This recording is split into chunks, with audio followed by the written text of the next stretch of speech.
Hi, welcome to High Anxiety. This is Brandon. This is Ty. With guest. Delight with Dan. Me. Hi.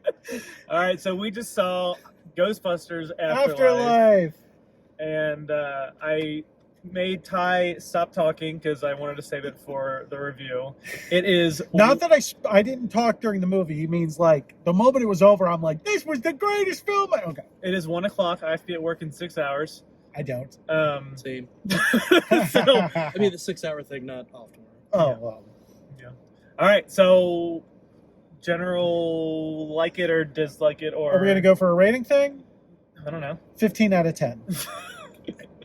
I literally can't think of a single thing to fault that movie for. I really can't. I can, but I loved it.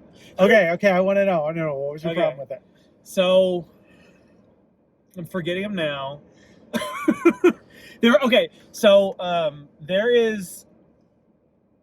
are a lot of great characters.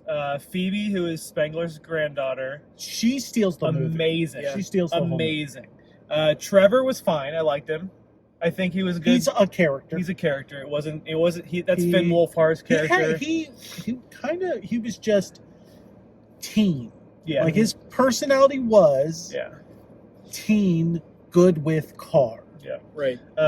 Girlfriend but he was wasn't fine. bad. He wasn't bad. Girlfriend was fine, but the podcast boy at first, I was like, I hate this. He might be my second favorite character. But when it first started, it seemed very forced, Yeah. and I hated that. And I was like, this is gonna be bad. And then Did it feel like Finn's girlfriend?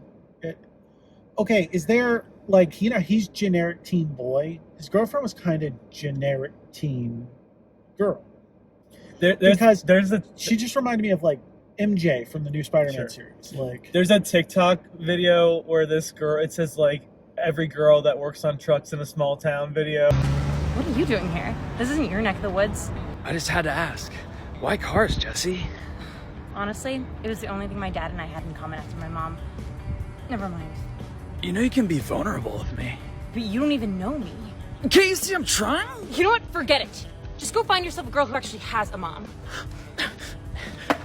Jesse, wait! I think that's basically her personality. Yeah. Like, but that's not a fault. No. Because you need those characters. You have to have the ancillary characters to make the eccentric characters work. Yep. Mm-hmm. Paul Rudd was fantastic. The mom was fantastic. Everything worked. Everything worked. Agreed. I kind of wanted to cry toward the end. I did. My glasses are literally speckled with the dried remnants of tears. Yes. Yeah. I was pinching Brandon. Every time something emotional happened, I was like, That's why he sat in the middle. It's true. Yeah. It's true. Yeah, I was definitely I was holding on to you a lot because it was just like that thing. But it wasn't like It wasn't pandering. It wasn't pandering. Yeah. It wasn't like It was Ready fan Player service. One. Yeah, it was fan service, but it was done with care. Yeah. And if you don't know, it's directed by the original director's son. Ivan. So Jason, his son, is the director, and there are callbacks to things that you would not have imagined be callback. Subtle stuff. Mm-hmm. The cartoon. Right. We won't gonna say anything else. But No. But even the cartoon's referenced in one little thing. Yeah. One thing that's not referenced is like, did they retcon too? No, that's still because like they didn't mention anything about that at all. Well, things tapered off. They made it because there was that whole thing. Things tapered off and then picked back up, and then I'm just surprised that it mentioned like any of that incident. Statue of Liberty moved around and okay. So, and this is something that's it's not a spoiler because it's essentially in the trailer. On one hand, I want to say, how are kids able to go, I don't think ghosts are real. What are you talking about? What Ghostbusters? When all that happened. The Statue of Liberty got up and walked around. People saw ghosts flying over the city. A Stay Puft Marshmallow Man, 70 foot tall, chopped down So I was kind of thinking of that too. Yeah. My explanation for that, it would be the same way that if Egon had heard this fantastic story of literally what you just said, he would have just blankly said, "I'm a man of science."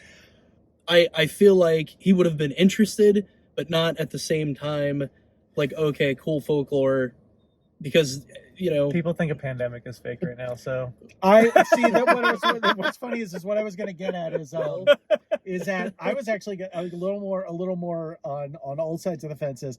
There's a group of people that think the moon landing was fake and that the Earth is flat, despite all the evidence. So as much as I want to say, how are there kids who don't believe in this? I stop and go, okay, I can see why. If people are willing to believe that that's not real, then I can see why people don't think ghosts are real, especially because there's been no activity in years. Right. It's kind of the Freddy Krueger thing, Yeah, if a weird connection there. Like, if no one remembers Freddy, is he real? Yeah, and then all of a sudden, like, the one person finds the dusty book hidden away, and there's photos, and they're like, "What's this?" And then suddenly, Freddy's back. Okay. No, that's a spoiler. I can't talk about it.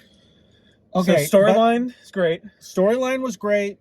Scoring, Scoring, the yeah. music. So The music. So was that like on was it fire. retooling of old songs? Because I noticed that was like the score of the original Ghostbusters was slipped in between excellent music choices. Yeah. Blues, jazz, rock, soul. But even though I think that they retooled some songs, they were definitely like retooled. yeah. So because you heard the but you could tell it was a little different. And no, they definitely mixed it up. Yeah. The sound effects.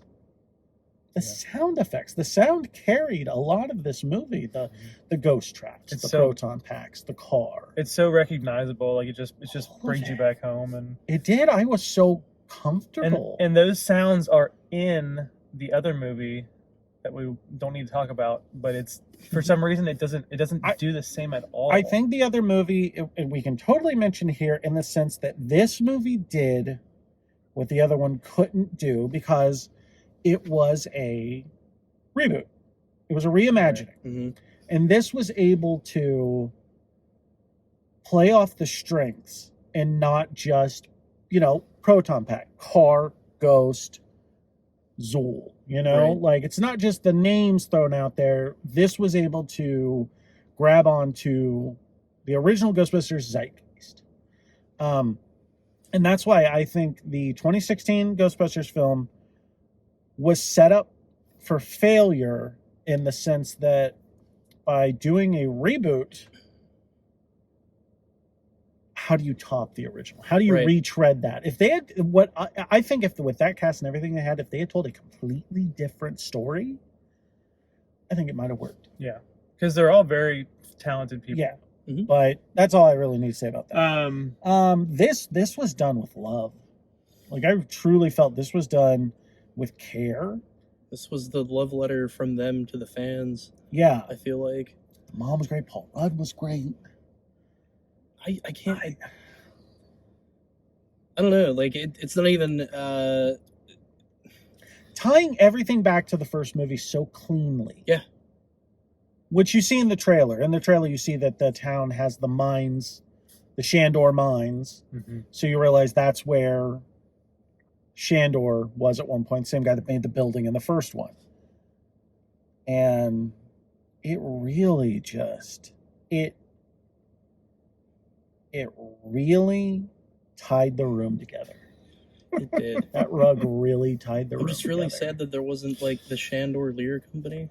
Right. I feel like Shandor Realtors, Shandor Mart.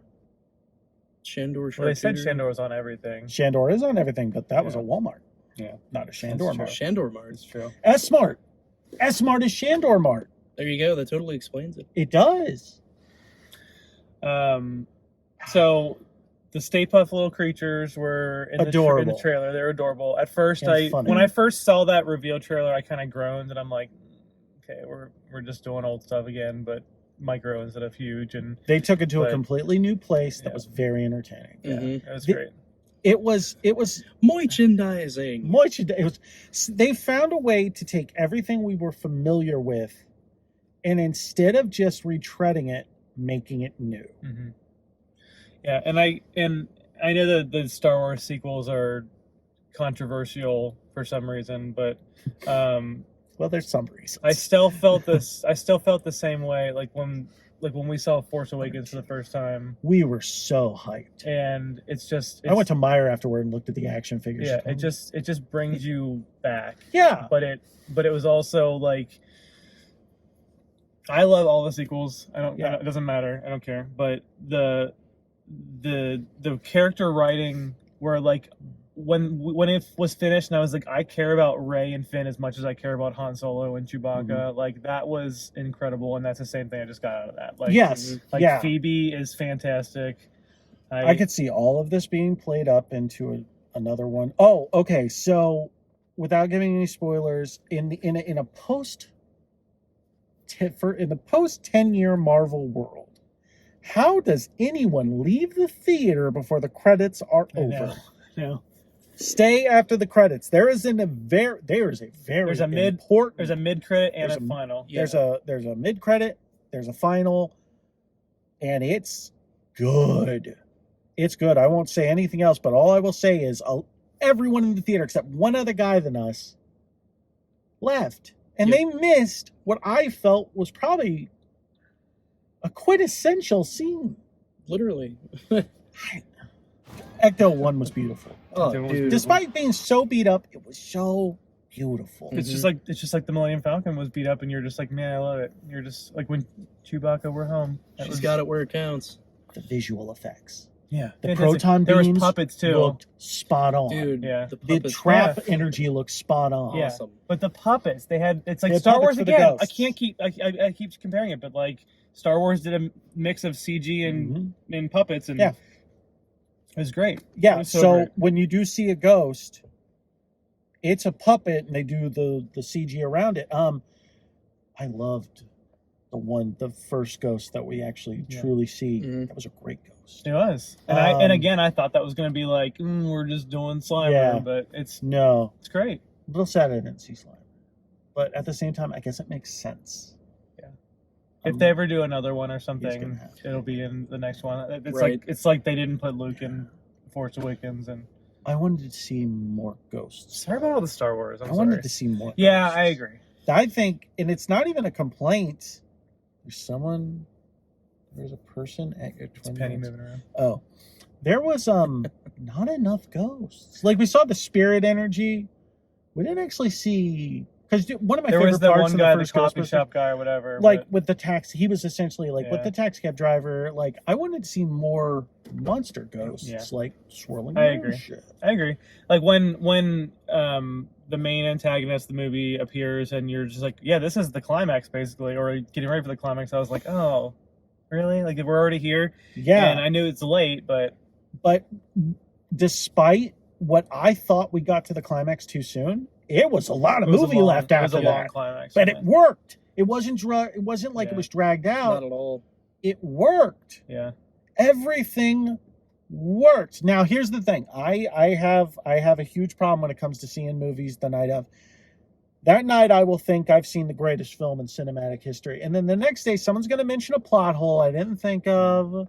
And I'm going to go, holy shit, you're right. That's why I don't worry about that. No, it's not that I worry about it. It's because I think too much about these things. Someone's going to mention it. It's going to get in there. Sure. It happened with Star Wars. Sorry, I just want to mention Star Wars because you mentioned Star Wars. Sorry. Can you run me over to my car? Yeah. When we're done. So, thumbs up. Loved it. Go see it. Go see it. Do you have a summation of your feelings? Just blown away. I have been dodging trailers and spoiler threads and everything for 2 years, whatever, at this point. And holy hell, I mean, just go see it twice. This is the only time I can say there's been a movie delayed as many times as this that was worth the wait. Yeah. I agree. I 1000% agree. I can't think of any other movie that's been delayed as much as this has that I could say you know what, that was worth waiting for. Like Free Guy was delayed 2 years. Not worth the wait. Nah. This was. Emotionally, I feel fulfilled.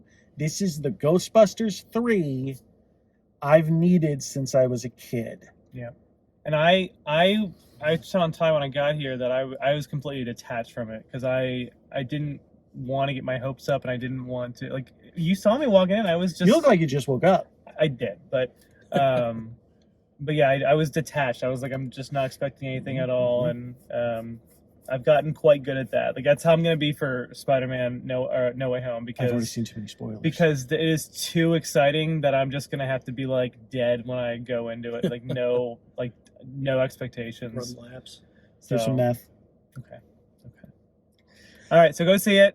Emotionally fulfilled. I'm gonna go see it again tomorrow. I'll see it again probably next week. Same. I need a few days to let it mellow. Jude needs to see this right now. Oh yeah, well you've got. I am so happy I ordered that Proton pack. I didn't do it. I spent $500 on something else though. You could have put that toward the Proton pack. He has a point. I'm gonna be the one at the Ren Fair, full Ghostbusters gear by myself. I'm just gonna dress up as Slimer. So see, that's gonna be great. You're gonna be Ghost Buddy. All right. Well, this is Ty. You could be Gozer. This is Ty. I'll be Gozer. Yeah. Oh, hi, I'm Ty. That's Brandon, and this is that's Dan. Dan. Bye, Dan. Now that he's gone, that movie sucked. No, I'm joking. All right, goodbye. Wow.